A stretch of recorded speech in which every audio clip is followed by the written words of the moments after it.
अस्सलाम वालेकुम। पिछली वीडियो से हमने फर्स्ट ईयर फिज़िक्स का आगाज़ किया था, जिसके अंदर चैप्टर नंबर 1 का जो पहला टॉपिक था 1.1 उसे हमने उस वीडियो के अंदर पढ़ा था। और आप लोगों से ये कहा गया था कि आगे के जो टॉपिक्स हैं यानी कि 1.2, 1.3 और शायद 1.4 भी वो आप लोगों ने खुद से पढ़ने हैं, ताकि आज जब हम उन्हें डिस्कस कर रहे हों तो कम से कम आपके जहन में ये होना चाहिए कि हम किन टॉपिक्स के बारे में बात करने जा रहे हैं। मतलब थोड़ी बहुत इन्फॉर्मेशन आपके पास होनी चाहिए। तो आज के जो हमारे टॉपिक्स हैं वो कौन कौन से हैं? 1.2, 1.3 और 1.4। और इन टॉपिक्स के अंदर सिर्फ इन्फॉर्मेशन है, मतलब इतना ज़्यादा कुछ समझने की चीज़ नहीं है। तो जिन्होंने ये टॉपिक्स पढ़े होंगे उनके पास थोड़ा बहुत इन्फॉर्मेशन आ गई होगी, बाकी जो थोड़ी बहुत चीज़ें रह गई हैं वो यहाँ पे हम लोग क्लियर कर लेंगे। तो सबसे पहले अगर हम लोग स्टार्ट करें 1.2 से, तो ये आपकी बुक के अंदर किस नाम से मौजूद है? इस्लाम एंड साइंस। और इसके अंदर उन्होंने आपको क्या बताया हुआ है आपकी बुक में? सबसे पहले तो अगर हम लोग इस्लाम के अंदर एक कॉन्सेप्ट देखें तो इस्लाम के अंदर हमारा क्या कॉन्सेप्ट है कि हमारे पास एक ऐसी चीज़ है, एक ऐसी सोर्स है कि जिसके ऊपर हमारा ये बिलीव है कि ये प्योर अल्लाह ताला की तरफ से, हमारे क्रिएटर की तरफ से, मतलब किसी इंसान के बस की बात नहीं, या किसी इंसान कोई भी इंसान जो है वो इस किस्म की चीज़ को प्रोड्यूस नहीं कर सकता। हमारा ये बिलीव है कि ये प्योर अल्लाह ताला की तरफ से, और वो कौन सी चीज़ है? होली कुरान। होली कुरान जो मोहम्मद सल्लल्लाहु अलैहि वसल्लम के ज़रिए से हम तक नाजिल या फिर हम तक जो है पहुँचाई गई। तो इसके अंदर, कुरान के अंदर बहुत सारी ऐसी आयत हैं, बहुत सारी ऐसी जगह हैं जहाँ पे अल्लाह ताला जो है वो साइंस के बारे में बात करते हैं, और उनके रेफरेंसेस जो हैं वो आपको आपकी बुक के अंदर जो है वो दिए हुए हैं। अच्छा, पहला जो रेफरेंस है, अगर पहले रेफरेंस की बात करें हम लोग, तो पहला रेफरेंस उन्होंने कौन सा दिया हुआ है? सूरह नूह का। और ये आपके पास सूरत कौन सी? 71 सूरत है। अगर आप लोग इसे ढूंढे कुरान के अंदर तो 71 नंबर पे जो सूरत आएगी वो सूरह नूह आएगी, और इसकी आयत नंबर 15 और 16 आपको आपकी बुक के अंदर जो है वो दी हुई है। तो ये आप लोगों ने जो है पढ़नी है। आप अपनी बुक से पढ़ें या फिर किसी उर्दू वाले ट्रांसलेशन वाले कुरान से पढ़ें, इन दो आयतों को आप पढ़ें। और बेसिकली इसका एक बैकग्राउंड है, इन आयत को समझने के लिए या फिर किस मकसद से ये अल्लाह ताला ने नाजिल किए हैं उनको समझने के लिए एक बैकग्राउंड है। और वो बैकग्राउंड क्या है कि आप लोगों को पता होना चाहिए कि कुरान जो है वो तकरीबन 1400 साल पहले नाजिल किया गया था। ये बात आपने ज़हन में रखनी है कि कुरान कब नाजिल किया गया था? तकरीबन 1400 साल पहले। तो उस वक्त साइंस इतनी ज़्यादा डेवलप नहीं थी, उस वक्त साइंस के अंदर इतनी ज़्यादा तरक्की नहीं हुई थी। उस वक्त जो है वो बहुत, मतलब ऐसे कॉन्सेप्ट थे कि जो आज के दौर में आके सारे के सारे गलत साबित हो गए हैं। अगर एक दो की बात करें तो एक कॉन्सेप्ट ये था कि अर्थ जो है वो हमारे पास यूनिवर्स के सेंटर के अंदर मौजूद है, और बाकी जितने भी प्लैनेट्स हैं, बाकी जितने भी स्टार्स हैं वो इसके गिर्द रिवॉल्व करते हैं, जो कि आज हमें पता है कि ये गलत है। बल्कि हमारा क्या कॉन्सेप्ट है कि बीच में जो है वो सूरज होता है, सन होता है, और अर्थ और बाकी प्लैनेट जो हैं वो इसके अराउंड रिवॉल्व करते हैं। तो इस तरह के कॉन्सेप्ट उस वक्त के ज़माने में थे, जो मतलब फ्लैट अर्थ के भी कॉन्सेप्ट थे। आप लोगों ने सुने होंगे कि लोग ये कहा करते थे कि अर्थ जो है वो गोल नहीं है बल्कि एक फ्लैट है, मतलब प्लेट की तरह की है। तो उस दौरान जो है वो इस तरह का कॉन्सेप्ट था कि जो हमारे पास मून है और साथ ही साथ जो आपके पास सन है, ये दोनों सोर्सेज ऑफ लाइट है, सोर्सेज ऑफ लाइट है, यानी कि दोनों के अंदर से लाइट निकलती है, फिर दोनों लाइट को एमिट करते हैं। ये वाला जो कॉन्सेप्ट था ये उस दौर में था, मतलब पहले के दौर में ये कॉन्सेप्ट था कि सूरज और चांद जो है ये दोनों के दोनों सोर्सेज ऑफ लाइट हैं। अब हमें पता है, आप लोगों ने बचपन के अंदर भी पढ़ा होगा, और आज अगर किसी से पूछा जाए तो सबको पता है कि सूरज जो है वो लाइट एमिट करता है, जबकि चांद जो है वो उसकी ये जो मून है इसकी अपनी रोशनी नहीं होती, बल्कि ये सूरज की ही रोशनी को रिफ्लेक्ट करता है। ये बात हमें कब पता लगी? कुछ साल पहले, फ्यू ईयर्स बैक। आप अंदाज़ा लगा सकते हो, कुछ 100 सालों का या 200 सालों का, आप नेट पे भी सर्च कर लेना कि ये वाला जो कॉन्सेप्ट था ये कब सही हुआ। ये वाला जो कॉन्सेप्ट है कि सूरज की अपनी रोशनी तो होती है, लेकिन जो चांद है ये रोशनी को रिफ्लेक्ट करता है, ये फिर सूरज की रोशनी को ही लेके हम तक फेंकता है। ये वाला कॉन्सेप्ट कब आया, ये फिर कब सही हुआ? कुछ शायद आपको नेट पे मिल जाए कि 19th सेंचुरी के शुरुआत में, या फिर 18th सेंचुरी में, या फिर 17th सेंचुरी में, या फिर 16th सेंचुरी में भी अगर हो तो 1400 साल पहले ये वाला कॉन्सेप्ट था, मतलब ये जो है ये कुछ अभी थोड़ी देर पहले ही, मतलब कुछ सालों पहले ही ये वाला कॉन्सेप्ट सही हुआ है कि मून की जो है अपनी रोशनी नहीं होती। और ये वाली बात भी आपने ध्यान में रखनी है कि कुरान जो है वो 1400 साल पहले आया है, जो कि बहुत ज़्यादा पुरानी बात है। मतलब तकरीबन आज जो है वो हमारे पास 2021 चल रहा है, तो आप उसके हिसाब से लगा रहे हैं 1400 साल पहले कहाँ तक जाएंगे, तकरीबन 600 या 700 तक जाएंगे, वो आप जो है वो देख लेना। अब अगर हम लोग इस सूरत के ऊपर आएँ, इस आयत के ऊपर आएँ, तो 15वीं आयत के अंदर अल्लाह ताला क्या फरमा रहे हैं। 15वीं आयत के अंदर इसका प्रॉपर तर्जुमा तो मुझे याद नहीं है, वो आप लोग पढ़ लेना। हम यहाँ पे ऐसे डिस्कस कर लेते हैं कि मतलब क्या वहाँ पे बात की थी। तो वहाँ पे 15वीं आयत के आज जब आप लोग पढ़ोगे तो उसके अंदर अल्लाह ताला ने क्या फरमाया कि क्या तुम लोग गौर नहीं करते, क्या तुम लोग नहीं देखते कि हमने 7 आसमान ऊपर नीचे बनाए।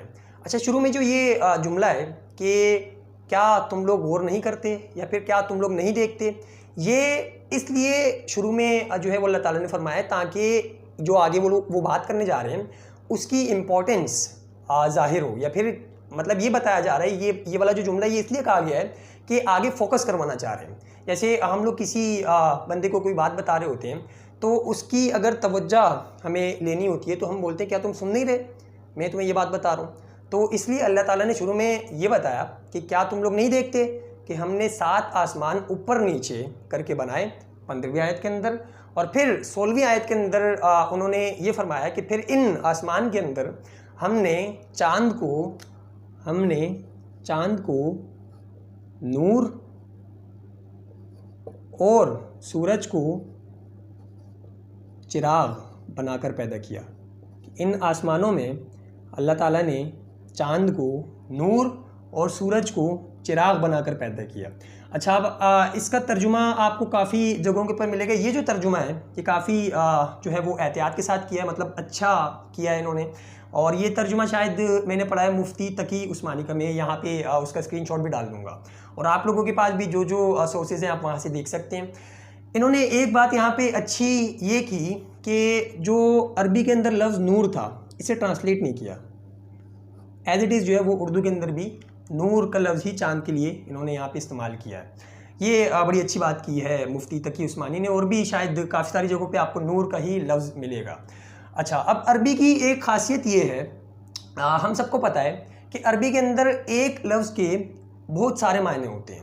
अरबी के अंदर एक लफ्ज़ के बहुत सारे मायने होते हैं, और बहुत सारे मायने जो हैं वो आप उसके जब आप ढूंढोगे, एक लफ्ज़ को आप लिखोगे अरबी ट्रांसलेशन के अंदर, तो जब वो दूसरी लैंग्वेज के अंदर जाएगी तो काफ़ी सारे उसके मतलब निकलेंगे।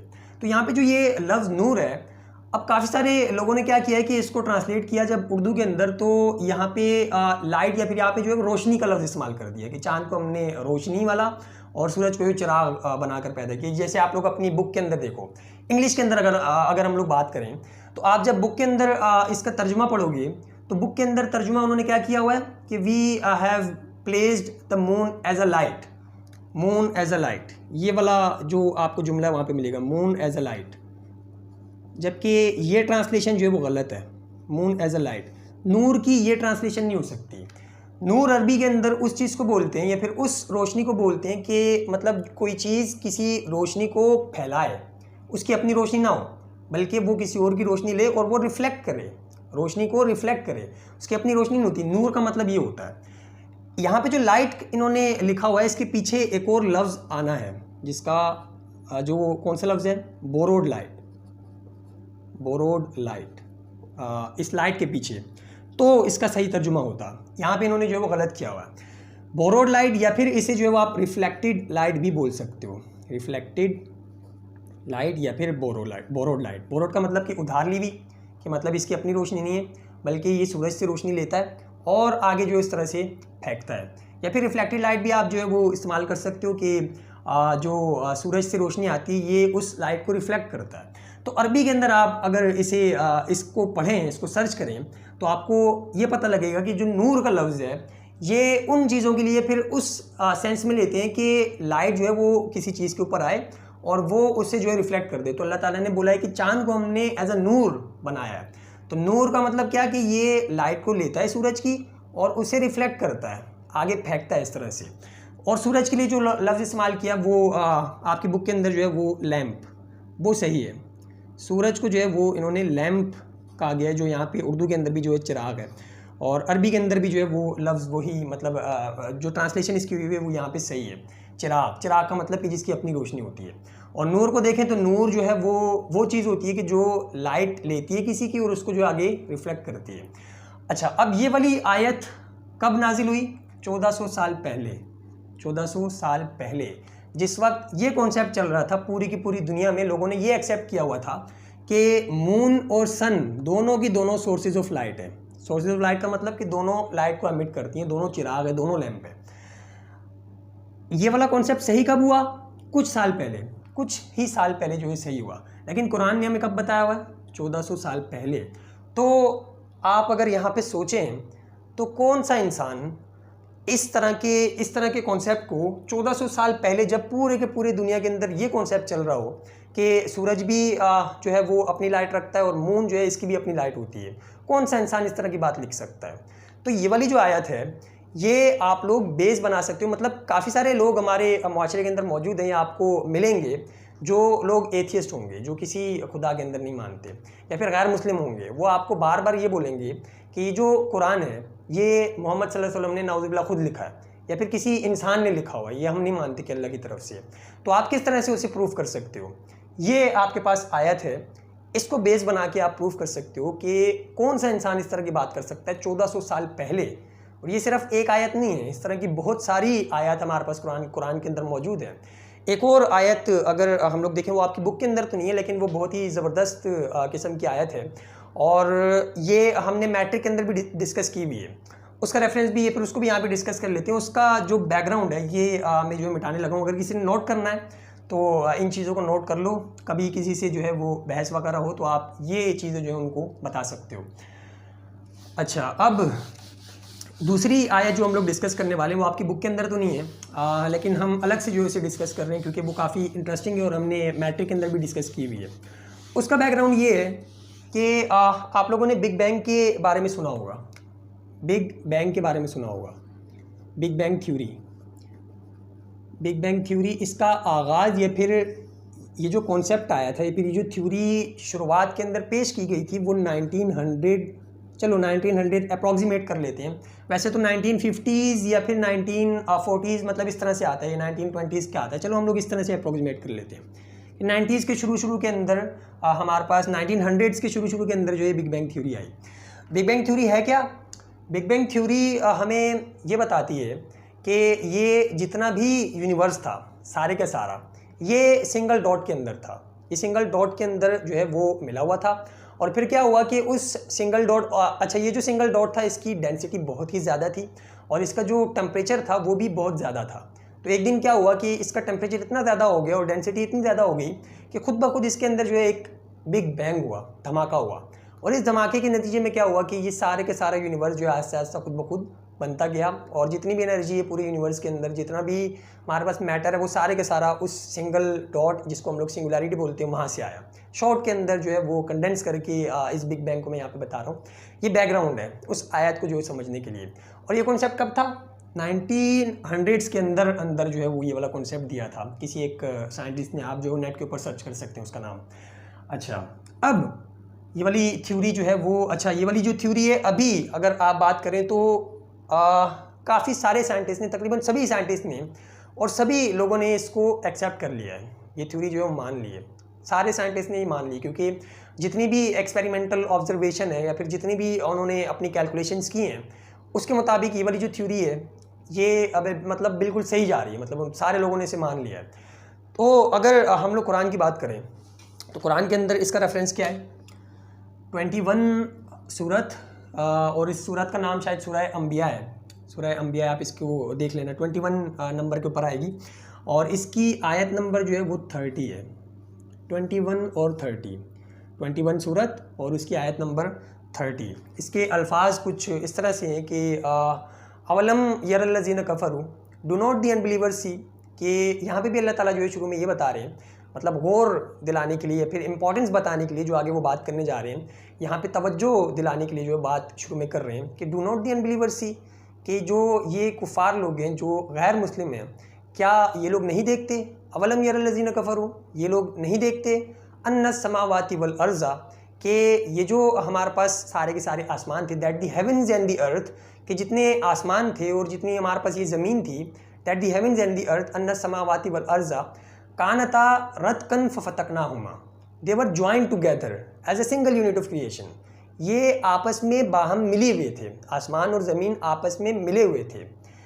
It is we who clove them asunder, ये हम थे जिन्होंने इन्हें जुदा जुदा किया। ये आप लोगों को जो है वो कुरान के अंदर मिल जाएगी जब आप ये वाली जो आयत पढ़ोगे।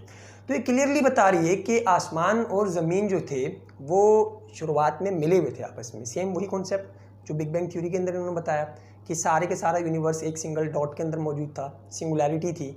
और यहाँ पे ये आयत भी हमें ये बता रही है कि सारे के सारे आसमान और ज़मीन जो थे पहले ये आपस में बाहम मिले हुए थे, जुड़े हुए थे as a single unit of creation, और फिर हमने इन्हें जुदा जुदा किया। और यहाँ पे क्या बोलते हैं कि ये धमाका हुआ और सारी चीज़ें जो खुद ब खुद बनी। तो सिमिलैरिटी है इसके अंदर भी, मतलब ये इसकी तस्दीक करती है। और ये वाली जो बात थी ये कब बताई गई, इसके ऊपर गौर करना है आप लोगों ने। 1400 साल पहले, 1400 ईयर्स बैक, 1400 साल पहले ऐसे कौन सा बंदा है, ये वाला जो कॉन्सेप्ट है वो 1900s के अंदर किसी बंदे के दिमाग में है। उससे पहले के दौर में किसी को कुछ नहीं पता था इसके बारे में, इस थ्योरी के बारे में किसी को पता ही नहीं था, बिल्कुल भी कुछ नहीं पता था। तो 1400 साल पहले कौन सा ऐसा बंदा है जो इस तरह की बात कर सकता है। तो इस तरह की आयत जितनी भी है कुरान के अंदर बहुत सारी भरी हुई हैं। बहुत सारी ऐसी जगह हैं जहाँ पे कुरान बायोलॉजी के बारे में स्पीक करता है, बायोलॉजी के बारे में जो है बात करता है, और इसी तरह जो है वो साइंस की डिफरेंट फील्ड्स के बारे में जो है बात करता है। तो आप इस तरह की आयत को बेस बना सकते हो इस्लाम को प्रूफ करने के लिए, मतलब कुरान को प्रूफ करने के लिए कि ये किसी इंसान की कोशिश नहीं है, मतलब किसी इंसान के बस में है ही नहीं कि वो इस तरह की चीज़ प्रोड्यूस कर सके। ये सिर्फ और सिर्फ क्रिएटर जिसने ये सारी चीज़ें बनाई हैं वो इस तरह की बातें कर सकता है। तो आप इसे बेस बना सकते हो, इस्लाम को प्रीच कर सकते हो, इन्हीं चीज़ों को बेस बना के इस्लाम को प्रीच भी कर सकते हो और लोगों को बता सकते हो कि ये जो हमारे पास आयत हैं ये सिवाय अल्लाह के और कोई भी बंदा इसे नहीं बता सकता। और इसी तरह की अगर आपको आयत और मज़ीद चाहिए हो तो आप डॉक्टर जाकिर नाइक को सुने, वही इस तरह के केसेस को जो वो डील करते हैं, और मतलब काफ़ी सारी आयत के रेफरेंसेस आपको वहाँ से मिल जाएंगे। अच्छा, अब इस तरह की आयत को बयान करने का मकसद क्या है, वो अल्लाह ताला ने जो है वो आपको कौन सी सूरह आले इमरान, जो आपकी बुक के अंदर भी शायद दूसरा रेफरेंस जो उन्होंने दिया हुआ है, दूसरी आयत जो दी हुई है उसके अंदर बताया हुआ है। दूसरा रेफरेंस कौन सा है आपकी बुक का, ये आपकी बुक का नहीं था। दूसरा रेफरेंस जो आपकी बुक का है वो कौन सा है, सूरह आले इमरान, तीसरी ये जो है वो सूरत है, और इसकी आयत नंबर 190 और साथ में आपको जो है वो 191 भी दी हुई, तो ये दोनों आप लोग जो है वो पढ़ लेना। 190 की हम लोग बात कर रहे हैं, और इसकी भी शुरू का जो पोर्शन है उसकी बात कर रहे हैं। इसमें अगर हम लोग अपने काम की बात करें तो इसमें अल्लाह ताला ने क्या फरमाया हुआ है कि बेशक आसमान और ज़मीन के बनाए जाने में, दिन और रात के लगातार आने जाने में निशानियाँ हैं, साइंस हैं उन लोगों के लिए कि जो अकल रखते हैं। तो इस तरह की जो आयत है जो हमने पीछे पढ़ी, और भी इस तरह की बहुत सारी आयत जो अल्लाह ताला ने जो है कुरान के अंदर डाली हुई है, कुरान के अंदर जो है वो नाजिल की हुई हैं, इनका मकसद क्या है कि इनके अंदर निशानियाँ हैं, साइंस हैं उन लोगों के लिए कि जो अकल रखते हैं। आप खुद सोचें कि जो अकल रखता होगा, जो इस तरह के फैक्ट्स को देखेगा कि 1400 साल पहले कौन सा बंदा इस तरह की चीज़ें जो है वो बता सकता है, सारी की सारी सही जो आज के दौर में आके प्रूव हो रही हैं वो सारी की सारी चीज़ें बता सकता है। सिर्फ ये चीज़ जो है वो सिर्फ क्रिएटर के अलावा, अल्लाह के अलावा और कोई भी नहीं कर सकता।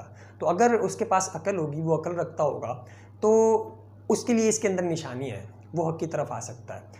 तो ये इन आयत का जो है वो मकसद है। और ये हमारा पहला टॉपिक था। आखिरी एक और आयत शायद रह गई है, उसका तर्जुमा जो है आप लोग खुद पढ़ लेना उसका। ये हमारा टॉपिक था 1.2। और अब जो हमारा अगला टॉपिक है वो कौन सा है, 1.3। और 1.3 के अंदर इतना कुछ जो है वो समझने का नहीं है, वो सिर्फ आपके पास जो है वो याद करने की चीज़ें या फिर रटने की चीज़ें हैं। और वो कौन सी हैं, शायद 1.3 कौन सा है कि आपके पास contribution of Islamic world towards physical sciences. कि जो हमारे पास फिज़िकल साइंसेज हैं जिसके अंदर chemistry, maths, physics, geology, astronomy, इस तरह की सारी जो है वो ब्रांचेज आ जाती हैं फिज़िकल साइंसेज के अंदर। नॉन लिविंग थिंग्स के बारे में स्टडी वाली जितनी भी ब्रांचेज हैं उनके अंदर क्या कंट्रीब्यूशन था इस्लामिक वर्ल्ड का, यानी कि इस्लामिक जो हमारे पास साइंटिस्ट थे उनका क्या क्या कंट्रीब्यूशन था। तो इसके अंदर काफ़ी सारे जो है वो आपको साइंटिस्ट के बारे में बताया जाएगा, Jabir bin Hayyan, Ibn al Haytham, और भी बहुत सारे जो हैं वो उनके काम वगैरह भी हैं उसके अंदर जिसका थोड़ा बहुत जो है मैंने लिखा हुआ यहाँ पे। सबसे पहले जो है वो आपके पास जाबिर बिन हयान की अगर बात करें, मतलब अगर बुलेट बना के इनको याद करने की कोशिश करें तो किस तरह से याद कर सकते हो आप कि जाबिर बिन हयान जो है उन्होंने क्या कंट्रीब्यूशन किया या फिर उनका क्या काम था। जाबिर बिन हयान आप पढ़ोगे तो आपको सारा आपकी बुक के अंदर से जो मिल जाएगा। इन्होंने क्या किया कि लॉज दिए केमिस्ट्री के, काफ़ी सारे लॉज ऑफ केमिस्ट्री, और शायद इन्हें जो है वो फादर ऑफ केमिस्ट्री भी कहा जाता है। आप केमिस्ट्री के अंदर शायद पढ़ के आ चुके होगे या फिर अभी फर्स्ट ईयर के अंदर पढ़ोगे। तो काफ़ी सारे लॉज दिए इन्होंने केमिस्ट्री के बारे में, और केमिस्ट्री के अंदर इनका काफ़ी सारा काम था। तो ये इनका कंट्रीब्यूशन था फिज़िकल साइंस के अंदर। मतलब शॉर्ट के अंदर अगर आप याद रखना चाहें तो इस तरह से याद कर सकते हैं बुलेट्स बना के।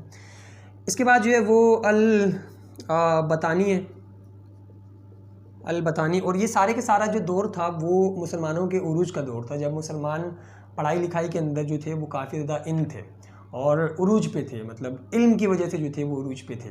तो उस दौरान जो है वो हमें सारे के सारे हीरे, ये सारे के सारे जो है वो साइंटिस्ट मिले। इनका क्या काम था, इन्होंने कैलकुलेट किया, इनकी जो है वो कैलकुलेशंस थी किन चीज़ों के बारे में, सोलर सिस्टम की कैलकुलेशंस, मतलब कि सन कितना दूर है, और ये सोलर सिस्टम लिखना है, सोलर सिस्टम में जितने प्लैनेट्स वगैरह हैं इसका जो है वो रकबा कितना होगा, और मतलब इस तरह की कैलकुलेशन सोलर सिस्टम से रिलेटेड जो है वो इन्होंने की। और एक्लिप्स को भी डिफ़ाइन किया, जो सूरज ग्रहण वगैरह फिर चांद ग्रहण वगैरह लगती है उनकी वजूहत या फिर उनके रीज़न्स भी जो है इन्होंने पेश किए होंगे।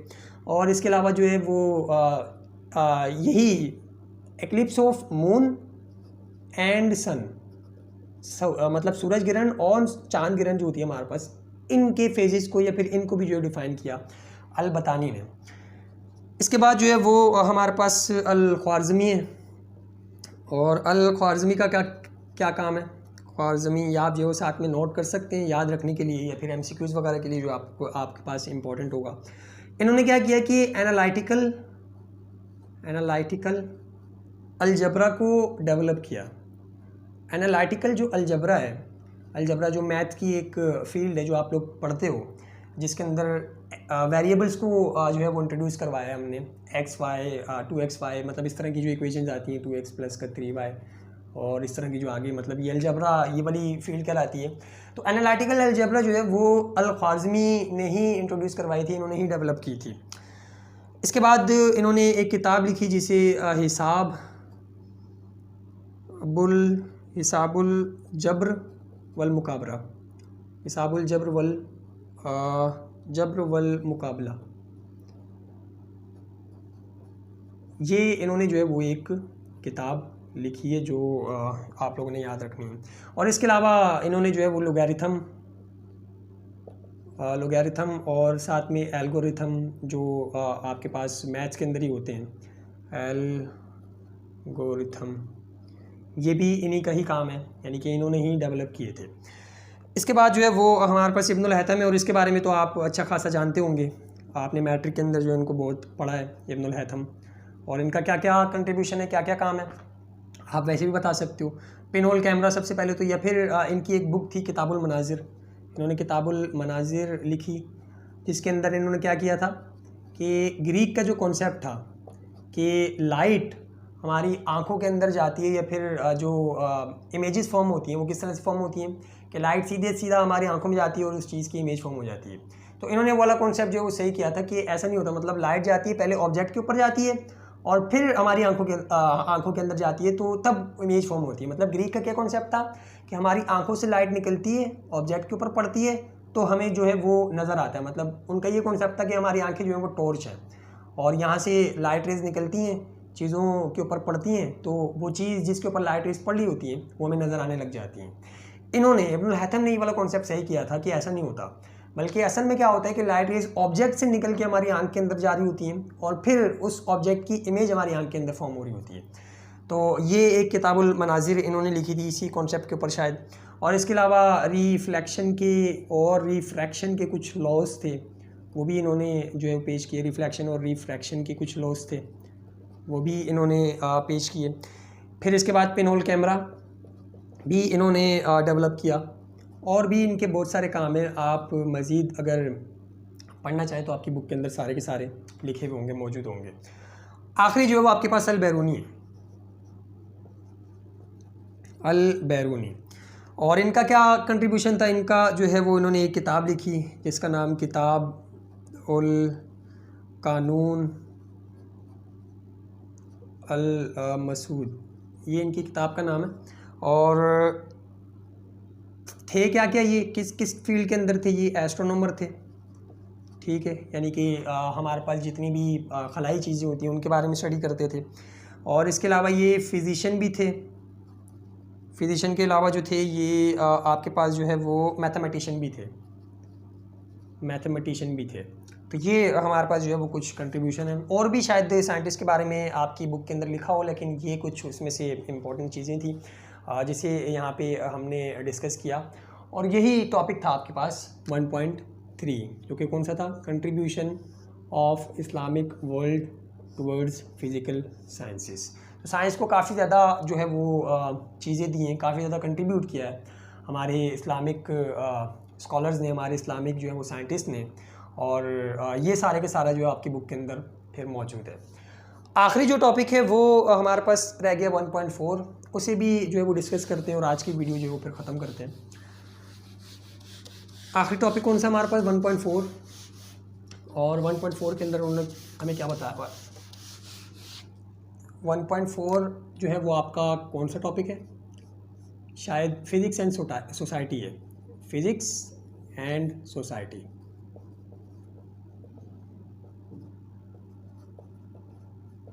और ये भी सिर्फ पढ़ने का है, मतलब जैसे ऐसे वगैरह होते हैं कि फ़िज़िक्स ने हमारी सोसाइटी के ऊपर क्या इम्पैक्ट डाला है, क्या उसकी वजह से रेवोल्यूशन आया हमारी सोसाइटी के अंदर, हमारी लाइफ का स्टैंडर्ड जो है वो किस तरह से चेंज हुआ है, वो सारे का सारा आपका इसी पैराग्राफ के अंदर लिखा हुआ है, जो कि 1.4 है।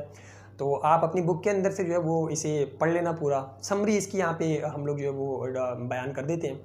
फ़िज़िक्स एंड सोसाइटी का मतलब क्या कि फ़िज़िक्स ने हमारी सोसाइटी के ऊपर क्या क्या इम्पैक्ट किया है, मतलब क्या अफेक्ट हुआ है फ़िज़िक्स की वजह से, और इसकी डेवलपमेंट की वजह से मतलब हमारा जो लाइफ का स्टैंडर्ड था, अगर हम लोग देखें पुराने ज़मानों में जो गार में रहने वाले इंसान थे उनका अगर लाइफ स्टैंडर्ड देखें और अभी हमारा लाइफ स्टैंडर्ड देखें और फ्यूचर में आने वाले लोगों का लाइफ स्टैंडर्ड आप अगर उसको कंपेयर करें तो काफ़ी ज़्यादा इम्पैक्ट हुआ है, काफ़ी ज़्यादा अफेक्ट हुआ है फ़िज़िक्स की वजह से।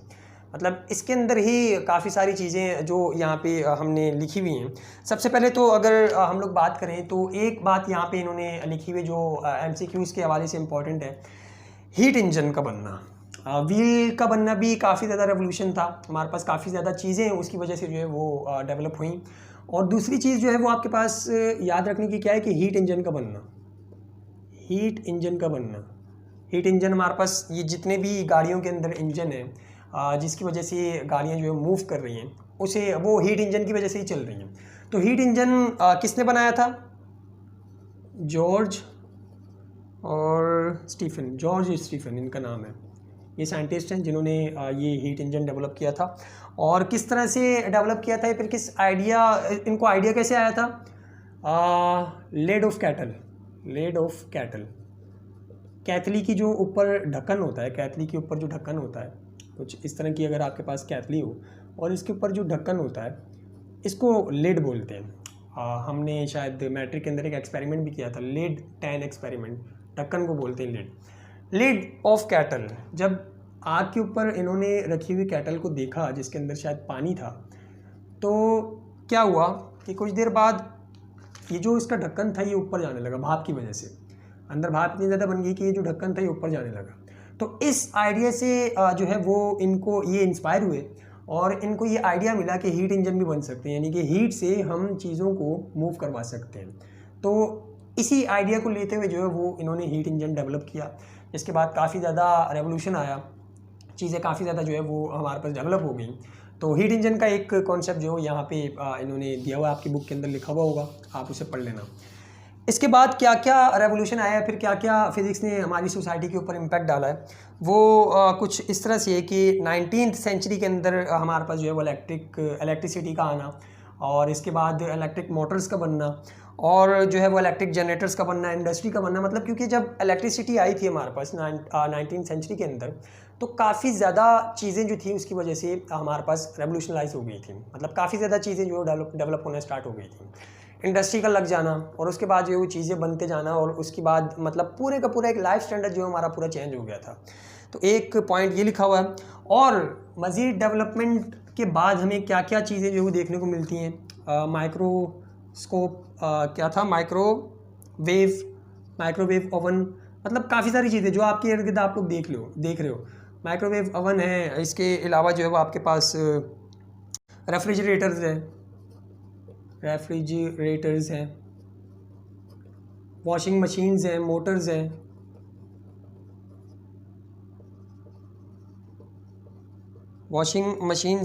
वैक्यूम पम्प्स हैं, और भी बहुत सारी चीज़ें हैं आपके पास। मतलब यहाँ पे लिख सकते हो आपकी इन चीज़ों ने किस तरह से हमारी सोसाइटी के ऊपर जो है वो अफेक्ट किया, और किस तरह से हमारी लाइफ को जो है वो आसान और एक लग्जरी वाली लाइफ जो है हमें दी हुई है इन सब चीज़ों की वजह से। इसके बाद अगर मेडिकल की फील्ड में देखें तो फिज़िक्स की वजह से मेडिकल फील्ड के अंदर भी काफ़ी ज़्यादा आसानियाँ पैदा हुई हैं। अगर हम लोग माइक्रोस्कोप को देखें तो पहले सिर्फ आपके पास सिंपल माइक्रोस्कोप हुआ करता था, जिससे आप जो है वो माइक्रोस्कोप आपने बेसिकली पढ़ा होगा अपने ज्योमेट्रिकल ऑप्टिक्स के अंदर, चैप्टर नंबर 13 था शायद, या पता नहीं कौन सा था। तो उसके अंदर आप लोगों ने माइक्रोस्कोप पढ़ा होगा। इसका सारा कॉन्सेप्ट फिज़िक्स के अंदर ही आता है। लेंसेज का जो हमारे पास कॉन्सेप्ट है, जिसको यूज़ करते हुए हम लोग माइक्रोस्कोप को इन्वेंट करते हैं, वो आपके पास जो है वो फिज़िक्स के अंदर ही आता है। तो माइक्रोस्कोप छोटा पहले जो थे छोटे छोटे माइक्रोस्कोप हुआ करते थे, और आज अगर हम लोग देखें तो इलेक्ट्रॉन माइक्रोस्कोप भी हमारे पास मौजूद है। इलेक्ट्रॉन माइक्रोस्कोप जिसकी मदद से हम बहुत ही ज़्यादा माइन्यूट किस्म की चीज़ जो है वो देख सकते हैं। यहाँ तक कि एटम तक भी सुना था मैंने कि वहाँ तक भी जो है वो पहुँच जाते हैं। मतलब इतनी ज़्यादा पावर के होते हैं कि उनसे आप एटम को भी जो है वो देख सकते हो। तो ये इलेक्ट्रॉन माइक्रोस्कोप जो है वो सिंपल माइक्रोस्कोप से लेकर इलेक्ट्रॉन माइक्रोस्कोप तक की जो आपके पास जर्नी है, इसने काफ़ी ज़्यादा रेवोल्यूशनाइज किया है हमारे मेडिकल फील्ड को। और इसके अलावा अगर आप लोग देखो तो मेडिकल फील्ड के अंदर लेज़र टेक्नोलॉजी यही फिज़िक्स की ही एक जो है वो दी हुई चीज़ है जो मेडिकल वाले जो है वो यूज़ करते हैं।